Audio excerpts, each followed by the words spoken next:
All right, so the print's not finished yet, but can we just take a minute and let me explain how excited I am about this? Let me open this up. I mean, you already saw from the time lapse here.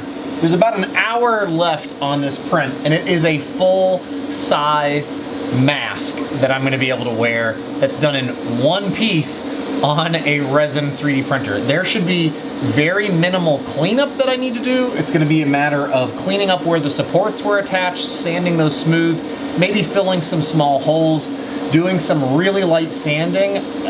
Maybe it's just a matter of spraying it and then I can paint it and it's basically done. It's essentially gonna be, in theory, doing away with a good majority of the cleanup process that's involved with making replica props with having these larger resin printers. So exciting, so exciting. All right, I'm gonna let this finish printing and then we'll check it out once it's all done and I'll get it cleaned up. Actually, I need to run to Lowe's and get a really huge bucket and some more cleaning product. Now that I think about it, I don't have anything big enough to actually clean this.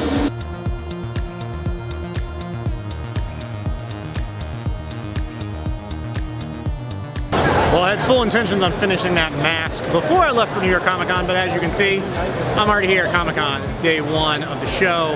I'll be doing some videos on this, and when I get back, I'll make sure to finish up that mask video for you guys, show you how it turned out, because it looks so smooth and so good. If you're here in New York City, come on down to New York Comic Con. I'll be here Saturday and Sunday doing a little cosplay action as Peter B. Parker on, Friday, I should say. Peter B. Parker on Friday, and Saturday I'll be rocking my Magneto costume. We'll post videos on those as well. Hey, thanks again for watching, you guys, and I'll see you next time. Bye now.